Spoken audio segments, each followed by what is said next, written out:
terkait yang belakangan ini beredar, Darwis, ada salah satu perusahaan di Dumai saat ini yang bermasalah dengan masyarakat Dumai, sehingga pandangan Pak Darwis ke depan, apakah perlu dalam hal ini pihak-pihak terkait seperti mungkin yang tertinggi di daerah Dumai ini, mungkin pihak lembaga adat Melayu Riau, tentunya dengan persoalan ini mereka harus turun untuk menyelesaikan persoalan ini, karena apapun persoalannya tentu tidak terlepas juga mungkin dari LAM. Tanggapan Pak Darwis mungkin selaku pemerhati lingkungan, apakah LAM perlu kita libatkan dalam hal persoalan regulasi pembebasan lahan ke depan atau publikasi AMDAL sebelum terbitnya AMDAL oleh perusahaan. Kira-kira pandangan Pak Darwis tentang hal ini, silakan Pak Darwis. Baik, saya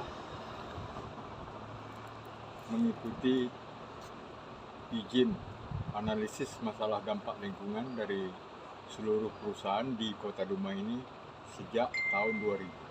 Dimulai dari kawasan industri Dumai, industri Pelindo, industri Lubuk Gaung. Secara aturan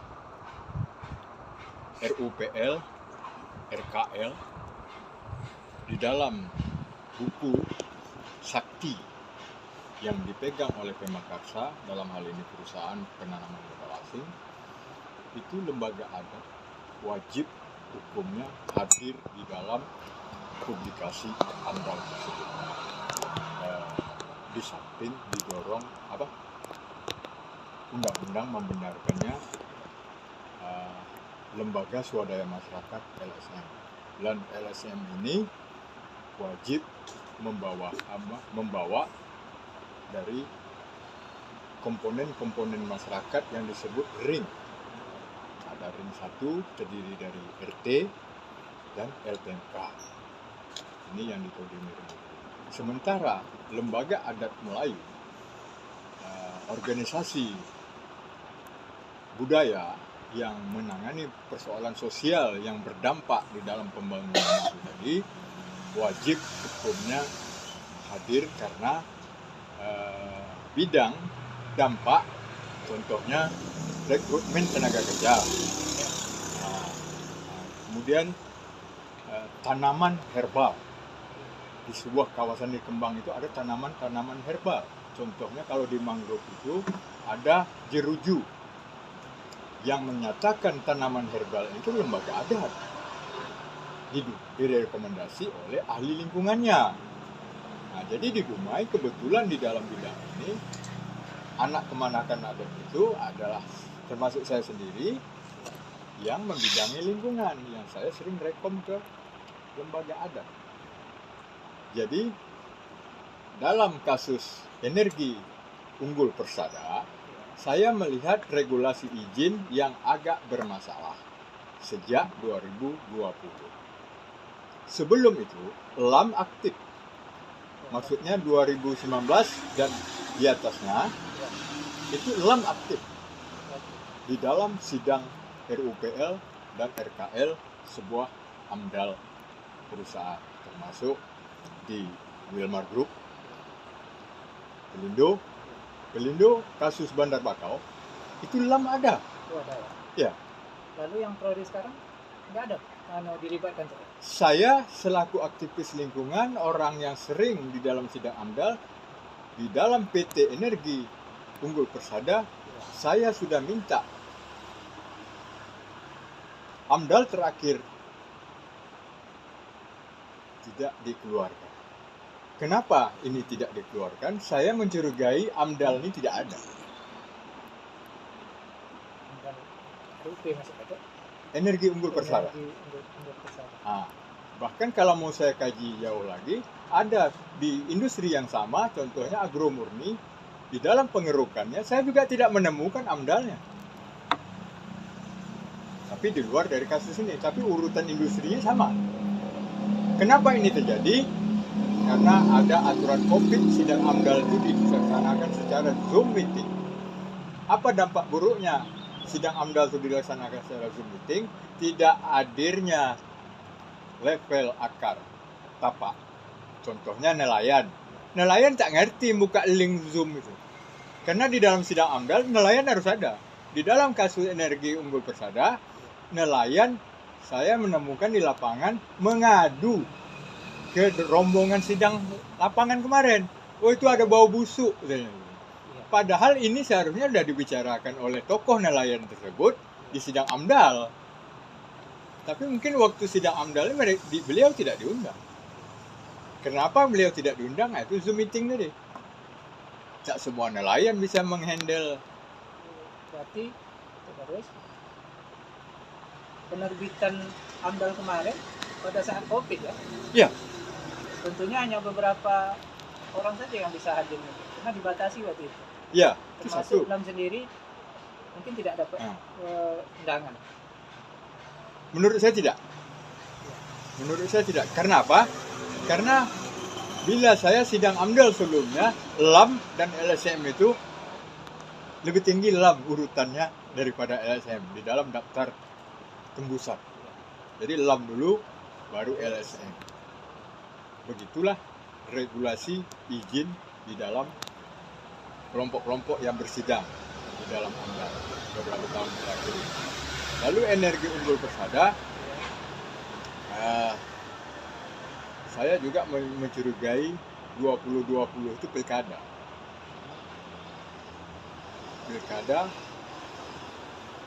Jadi kalau saya menyebutkannya mungkin aja AMDAL itu AMDAL cincai-cincai. Jadi tahun politik pada saat ya, karena itu tahun politik. Iya. Nah, dampaknya ini sekarang. Jadi pada kesempatan ini untuk saya publikasikan, LAM itu wajib ada di dalam regulasi izin AMDAL. Publikasi AMDAL. Ya, karena di dalam AMDAL itu ada yang disebut istilahnya rona awal. Rona awal itu begitu perusahaan itu membeli satu kawasan, lalu yang diperiksa itu kan surat menyuratnya. Di lingkungannya diperiksa juga, di atas itu ada batang penduduk. Kalau ada batang penduduk itu dihitung tanaman herbal. Tapi karena masyarakat tidak ngerti, aplopo lah tambah salah tuh. Padahal dalam ganti rugi, penduduk itu pun bisa dihitung ya. dihitung. Bukan hanya pokok sawit seperti Iya, atau batang kelapa. Masyarakat kan tahunya batang kelapa, batang pelam, itu yang diganti. Padahal batang penduduk pun boleh wajib diganti. Karena itu tanaman herbal. Tanaman herbal. Termasuk, ya. Dan yang bisa melestarikan tanaman herbal ini lembaga adat. Karena di dalam lembaga adat itu ada namanya local wisdom, ilmu kearifan lokal. Biasanya kalau pembebasan lahan ini siapa saja untuk yang diundang?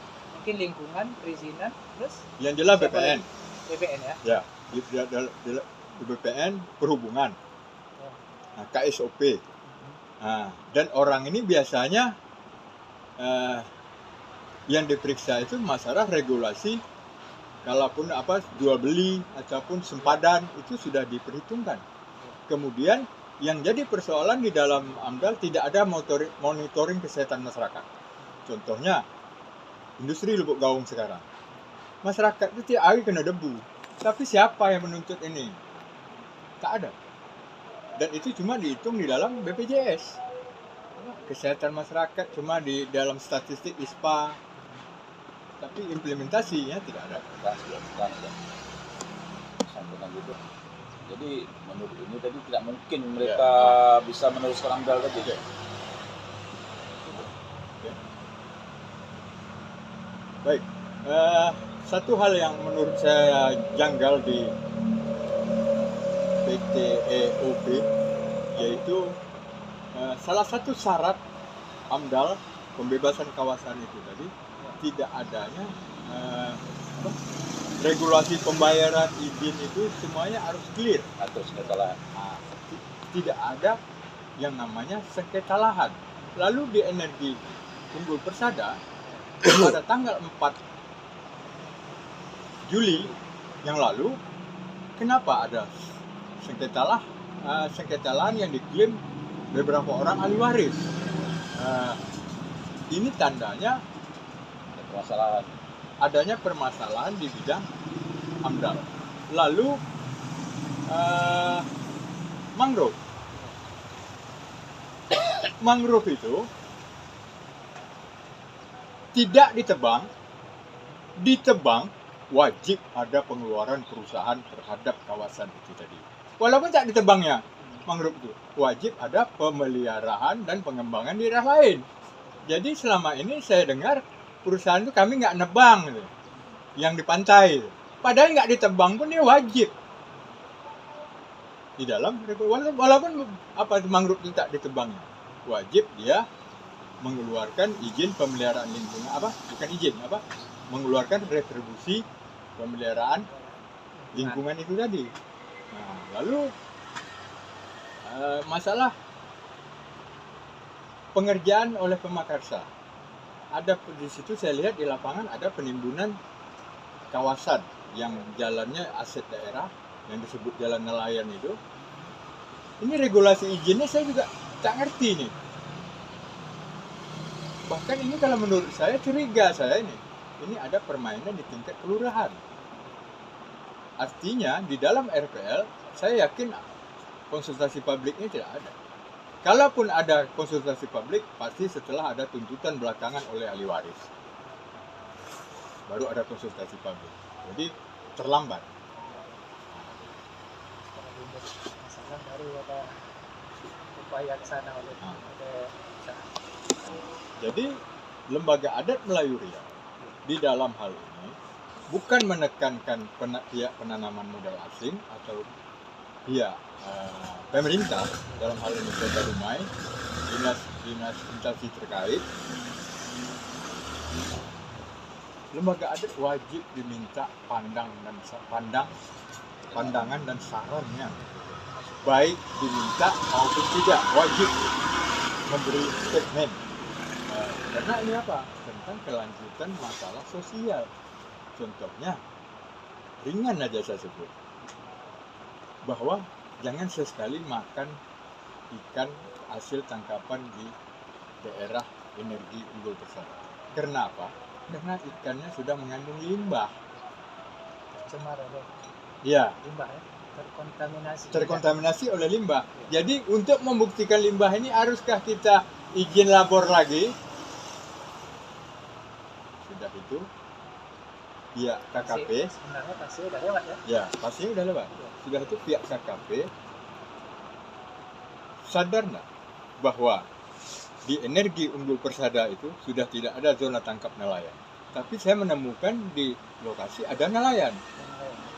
Berarti ini pembiaran. Sebenarnya nelayan ini harus diperuntukkan di mana? Ya, di daerah yang kalau di Dumai setahu saya adalah di Kelurahan Genion.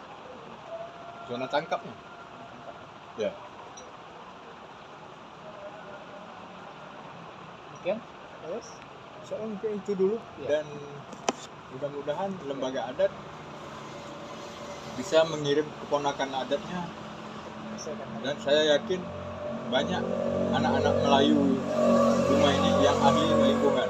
Catatan untuk Lam Riau bahwa 12 kabupaten kota di Riau, Dumai adalah contoh proyek pengelolaan lingkungan secara nasional. Bukan Bengkalis, bukan Pekanbaru, bukan Siak, tapi Dumai. Karena Dumai kota industri. Tanggapan Datuk sedikit tuh, pertanyaan saya itu tentang pencemaran limbah yang terjadi di areal laut Kota Dumai. Baik, ini sudah terjadi 2025 kurang 15, berarti sudah terjadi pada 2010. Sudah terjadi 2010. Dari penelitian dari Universitas Riau, mahasiswa ilmu lingkungan, dari 2010 itu sudah terjadi pencemarannya 35 tahun. 35 tahun ditambah 15 berarti sudah terjadi pencemaran di perairan Dumai itu 50 tahun. Lalu di mana pemeliharaan kesehatan laut? Untuk diketahui dari Laut Banda, Samudra India, percontohan laut sehat itu ada di Dumai yang dilaksanakan oleh Kementerian Kelautan Perikanan beberapa tahun yang lalu. Lalu program Marine Kesehatan Laut ini sebenarnya pernah dulu diprakarsai oleh Wilmar pada tahun 2009. Namun ini tidak berjalan dengan baik. Jadi intinya Laut Dumai, khususnya Selat Rupat, bagian Kota Dumai itu terkontaminasi dan sudah tidak sehat. Ada 2 jenis membuat tidak sehat itu. Pertama, limbah berat dari industri. Yang kedua adalah limbah plastik. Itu yang membuat apanya. Untuk membuktikan ini, silakan kita tangkap, kita lihat, bawa ke labor hasil tangkapan nelayan yang dari pengerih, nelayan pengerih yang ada. Sila ini kita bawa ke labor, diyakinkan sudah terkontaminasi, Laut Dumai sudah tidak sehat. Jadi begini Dok, bagaimana tanggapan seluruh instansi pemerintah yang khususnya di bidang limbah perizinan, bagaimana tanggapan dari instansi pemerintah terhadap dampak lingkungan tersebut? Menurut saya, selaku orang pemerhati lingkungan, kurangnya tekanan, kurangnya pemahaman regulasi hukum dan undang-undang terhadap pencemaran dan ganjarannya itu tadi oleh dinas instansi terkait. Selama ini habis di seremoni. Yang paling membuat sedih itu ada 2 anggaran CSR pengelolaan lingkungan itu yang dilarikan ke anggaran sosial. Contohnya berdirinya Islamic Center itu dari CSR industri perusahaan. Yang kedua, ritual agama. Ada pemberian hewan korban kepada perusahaan yang sebenarnya tidak ada pun pemberian seukuran itu belum layak. Contohnya ada salah satu perusahaan saya lihat kemarin itu memberi hewan korban 2 ekor kambing. Padahal perusahaan ini sedang bermasalah triliunan masalah pajak yang dibayar ke Singapura. Oke, terima kasih banyak dari Datuk Darwis sebagai Datuk Bandar Bakau yang terkhususnya untuk Kota Dumai. Beliau telah memahami semua tentang garis pantai tercemarnya limbah di Kota Dumai. Untuk itu, terima kasih banyak terhadap Datuk Darwis sebagai Datuk Bandar Bakau Kota Dumai. Terima kasih.